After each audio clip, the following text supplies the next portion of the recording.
أعوذ بالله من الشيطان الرجيم بسم الله الرحمن الرحيم الحمد لله رب العالمين والصلاة والسلام على أشرف الأنبياء والمرسلين نبينا محمد صلى الله عليه وسلم وعلى آله وصحبه أجمعين أما بعد اللہ تعالیٰ کی تعریف حمد و ثنا اور نبی صلی اللہ علیہ وسلم پہ درود کے بعد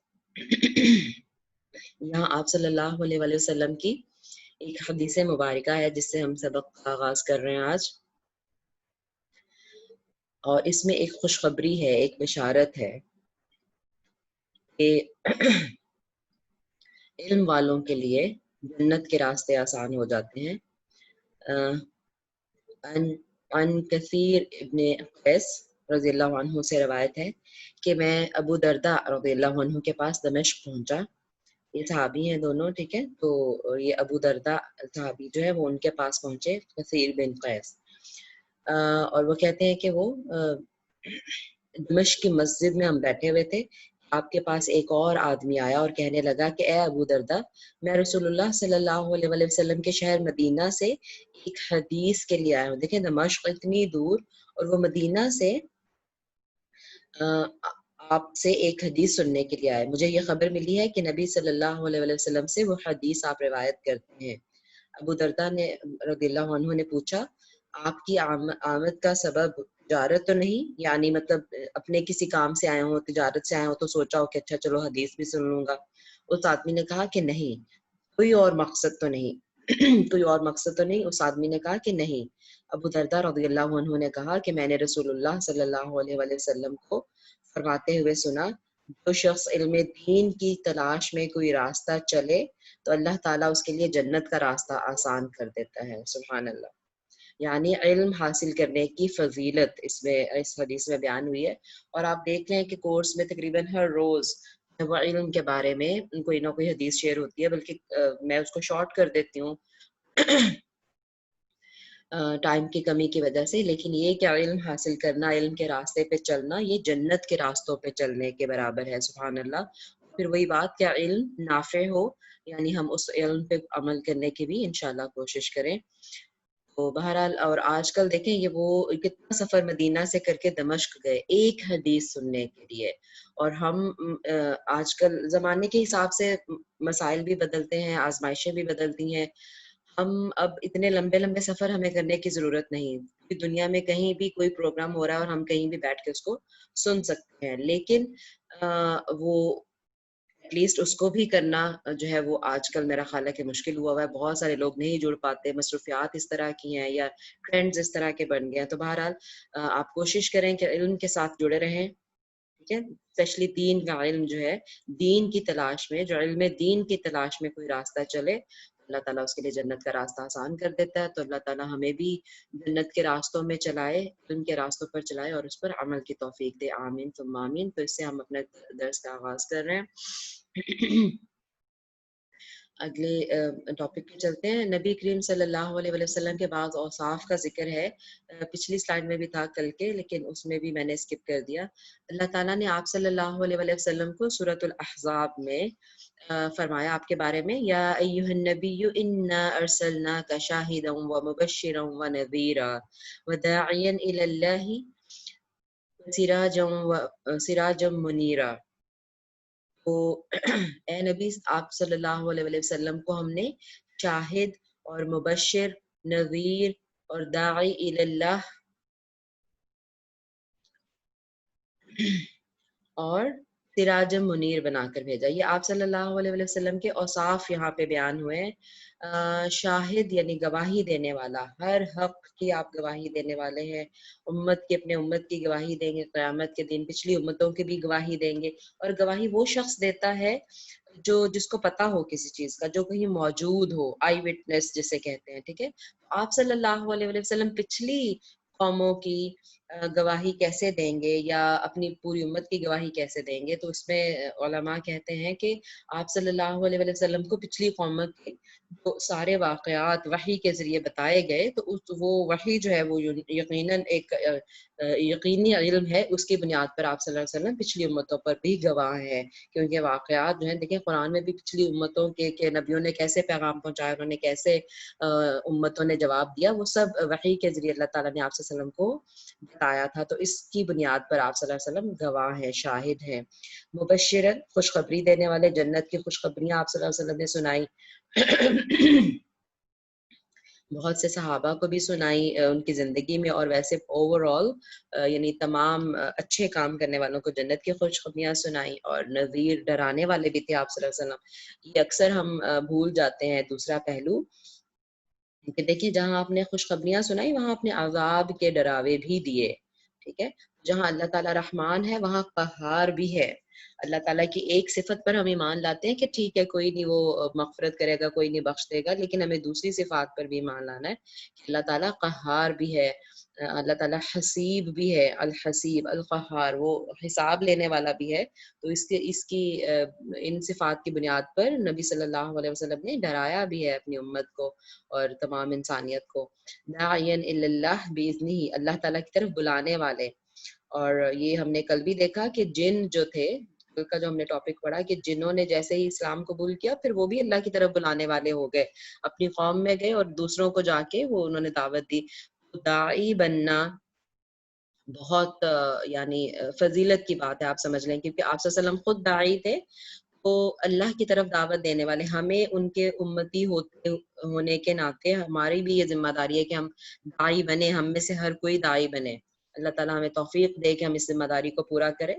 اس کی ایک وجہ یہ بھی ہے کہ دیکھیں ہر امت کے بعد پچھلی جو قومیں تھیں ان میں جب سارے انبیاء انسان تھے، ہر نبی کو اپنی ایک عمر جو اللہ تعالیٰ نے اس کے لیے مقرر کی تھی اس کے بعد اس کو جانا تھا اس دنیا سے، تو پھر جب اس کی امت کے لوگ یا پھر دنیا میں جب دوبارہ شرک پھیل جاتا تو دوبارہ ایک نبی آ جاتا، پھر وہ اللہ تعالیٰ کی تعلیم، اللہ تعالیٰ کا پیغام دیتا، اس کی توحید کا بتاتا، پھر وہ چلا جاتا اپنی عمر پوری کر کے، پھر ایک اور نبی آ جاتا، تو یہ سلسلہ جاری رہا۔ ہر نبی کے بعد جب دنیا دوبارہ شرک میں مبتلا ہو جاتی تو نیا نبی آ جاتا، لیکن آپ صلی اللہ علیہ وسلم کے بعد کوئی نیا نبی نہیں آئے گا۔ اگر اب شرک پھیل رہا ہے، اب برائیاں پھیل رہی ہیں، کوئی نیا نبی نہیں آنے والا اس کو ختم کرنے کے لیے، تو اس لیے کہ اس نبی کے امتیوں کی ذمہ داری ہے، یعنی ہماری ذمہ داری ہے کہ ہم داعی بن جائیں، کیونکہ کوئی نیا نبی نہیں آنے والا۔ یہ بہت اہم فریضہ ہے، دعوت کا فریضہ جو ہم سب کو پورا کرنے کی کوشش کرنی چاہیے۔ اور داعی صرف غیر مسلموں کے لیے نہیں، ٹھیک ہے، دعوت دو طرح کی ہے، دیکھیں ایک جو مسلمان آلریڈی ہیں ان کو نیکیوں کی طرف دعوت دینا، یہ بھی دعوت ہے کہ مسلمان صرف یعنی کلمہ پڑھ کے مسلمان ہو گئے تو چھٹی، ایسی بات نہیں ہے، نیک اعمال بھی تو کرنے ہیں نا۔ سورہ عصر میں اللہ تعالیٰ نے فرمایا کہ والعصر ان الانسان لفی خسر الا الذین آمنوا، سوائے ان کے، تمام انسان نقصان میں ہے سوائے ان کے جو آمنو، ایمان لائے، وعاملوا الصالحات، اور نیک عمل کیے۔ نیک عمل کی دعوت دینا مسلمانوں کو، یہ بھی دعوت ہے۔ اور پھر دوسری دعوت کون سی ہے؟ جو غیر مسلموں کو اسلام کی طرف دی جاتی ہے۔ بہرحال زیادہ ڈیٹیل میں بات کر کے اس پہ اللہ تعالیٰ ہم سب کو داعی، اپنے راستے میں داعی اللہ بننے کی توفیق دے، آمین۔ کیونکہ اگر ہم یہ کام کریں گے تو گویا ہم نبی صلی اللہ علیہ وسلم کے صحیح وارث ہیں، ہم آپ کی وراثت ہم نے لی ہے، وہی والا کام ہم سر انجام دے رہے ہیں۔ اور اس کے بعد سراج منیر، روشن چراغ جس سے ہر طرف روشنی پھیلی، ہدایت کی روشنی، دین کی روشنی، ٹھیک ہے۔ تو یہ نبی صلی اللہ علیہ وسلم کے کچھ اوصاف اللہ تعالیٰ نے قرآن پاک میں بیان فرمائے ہیں۔ پچھلے سبق کا ہم دیکھ چلتے ہیں ایک دفعہ کہ ہم نے کیا کل پڑھا تھا۔ واقعہ اسراء اور معراج کے بارے میں پڑھا تھا کہ اللہ تعالیٰ نے کیسے اپنی نشانیاں آپ صلی اللہ علیہ وسلم کو دکھائیں، اور وہ ان میں یقین کا میں ڈیفینیٹلی جو عین الیقین ہوتا ہے کہ آنکھ سے دیکھ کے یقین، اس درجے پہ آپ صلی اللہ علیہ وسلم پہنچے، اور آپ صلی اللہ علیہ وسلم کی تسلی کا یہ سبب بنا یہ واقعہ کیونکہ اس سے پہلے یہ جو تھے وہ مکہ کے حالات کافی سخت تھے. حضرت خدیجہ، حضرت ابو طالب کی ڈیتھ ہوئی، ٹھیک ہے. تو یہ اس طرح کے پریشان کن حالات میں اللہ تعالیٰ نے یہ آپ کو آسمانوں پہ بلا کے آپ کی ہمت افزائی کی، کہہ لیں. ہجرت مدینہ کا آغاز کس طرح ہوا؟ ابتدائی مہاجرین کیسے بیچز میں انہوں نے ہجرت کی، پھر مشرکین مکہ کو کیسے تشویش لاحق ہوئی اور انہوں نے آپ صلی اللہ علیہ وسلم کے قتل یا کے بارے میں مشورہ کیا اور اس کی کوشش بھی کی، گھیرا ڈال لیا نبی صلی اللہ علیہ وسلم کے گھر کا. اور پھر آپ صلی اللہ علیہ وسلم نے حضرت ابو بکر کا انتخاب کیا ہجرت کے سفر کے لیے اور آپ نے ہجرت شروع کی. ہجرت کے دوران آپ کی بہترین حکمت عملی یہ رہی کہ آپ نے راستہ جو تھا وہ دوسرا منتخب کیا، جو کہ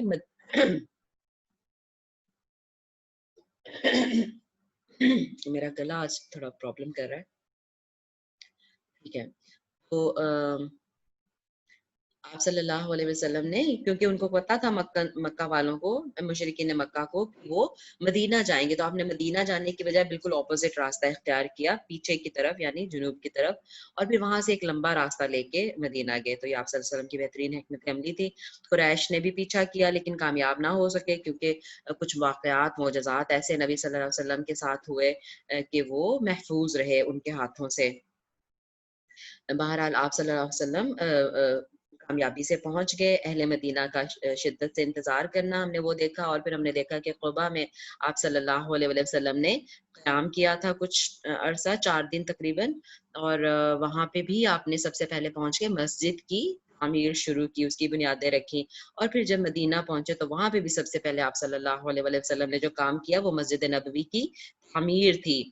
ٹھیک ہے، یعنی دیکھیں اس سے کیا اندازہ ہو رہا ہے کہ سب سے پہلے اللہ کے حقوق کی حفاظت، رائٹ، سب سے پہلے اللہ کے حقوق کی، کیونکہ اللہ کے بندے پر جو حق ہیں اور بندے کے اللہ کی طرف جو فرائض ہیں ان میں سب سے زیادہ اہم نماز ہے. اور اس کا آپ صلی اللہ علیہ وسلم نے بندوبست کیا کہ باجماعت نماز ادائیگی اس کی ہو، اور پھر مدنی زندگی کا آغاز ہوتا ہے. یہ کل ہم نے ٹاپکس پڑھے تھے، آج ہم دیکھتے ہیں انشاءاللہ. لیکن وہی بات ہے کہ اس کی لسٹ کو دیکھنے کی بجائے ٹائم سیو کرنے کے لیے میں ڈائریکٹ پہلے موضوع میں داخل ہوتی ہوں، کیونکہ ہم انشاءاللہ دیکھتے جائیں گے. آج کا جو پہلا موضوع ہے، جیسے میں نے کہا کہ ہجرت کے بعد ہجری سال شروع ہوئے، ٹھیک ہے. تو اب وہ ہجری سالوں میں داخل ہونے سے پہلے کہ پہلی ہجری میں کیا ہوا، یکم ہجری میں، اور پھر یعنی دوسرے سال میں کیا ہوا، ہم دیکھتے ہیں کہ مدینہ کے سیاسی اور دینی حالات کیسے تھے، کیونکہ اس کو سمجھنا بھی بہت ضروری ہے. آگے والی جو ساری باتیں ہم مدنی زندگی کے بارے میں پڑھیں گے، ان سے پہلے مدینہ کی سراؤنڈنگز اور مدینہ میں سچویشنز کیا چل رہی تھی اس کے بارے میں ہمیں پتہ ہونا ضروری ہے. تو آپ صلی اللہ علیہ وسلم کے ہجرت کے وقت مدینہ میں 3 طرح کے لوگ تھے. نمبر 1 ڈیفینیٹلی مسلمان تھے، جو آپ صلی اللہ علیہ وسلم کے آنے سے پہلے مسلمان ہو چکے تھے. ہمیں پتہ ہے بیعت عقبہ اولا اور ثانیہ کے ذریعے، یعنی جو آپ صلی اللہ علیہ وسلم عقبہ کے مقام پر جو حاجی آتے تھے مدینہ سے مکہ حج کرنے کے لیے، ان سے آپ نے ملاقات کی اور ان کو مسلمان کیا، ان کو دعوت پیش کی اسلام کی، اور پھر ان کے ذریعے اسلام مدینہ میں پھیلا. تو اس جماعت کو یعنی انصار کہتے ہیں. اور اس کے علاوہ پھر یعنی مہاجر بھی تو آ گئے نا ہجرت کر کے آپ صلی اللہ علیہ وسلم سے کچھ پہلے اور بعد میں، اور کچھ آپ کے ساتھ. تو یہ مہاجرین اور انصار کی جماعت بن گئی. ٹھیک ہے، انصار کون سے لوگ ہیں؟ جو مدینہ کے ہی لوگ تھے اور انہوں نے اسلام قبول کیا تھا پہلے یا بعد میں. یہ سارے یعنی مدینہ کے رہائشی جو مسلمان ہیں وہ انصار ہیں، کیونکہ انہوں نے آپ صلی اللہ علیہ وسلم کی مدد کی تھی سیٹل ہونے میں وہاں. اور جو مہاجرین ہیں وہ جو ہجرت کر کے مسلمان آپ صلی اللہ علیہ وسلم کے ساتھ آئے. ٹھیک ہے، تو یہ مہاجرین اور انصار دونوں مل کے یہ ایک جماعت تھی صحابہ کرام کی، مسلمانوں کی آپ صلی اللہ علیہ وسلم کے ساتھ. اس کے بعد دوسرے نمبر پہ کفار، یہ وہ لوگ تھے جو مدینہ میں ہی تھے لیکن ظاہر ابھی تک آپ صلی اللہ علیہ وسلم پہ ایمان نہیں لائے تھے. ان میں سے اکثر جو تھے وہ بعد میں انہوں نے سچے دل سے اسلام قبول کر لیا، لیکن بہت سارے ایسے بھی تھے جنہوں نے صرف دنیاوی فائدے کے لیے زبان سے اقرار کیا لیکن اندر سے وہ صحابہ سے اور آپ صلی اللہ علیہ وسلم سے دشمنی جاری رکھی انہوں نے.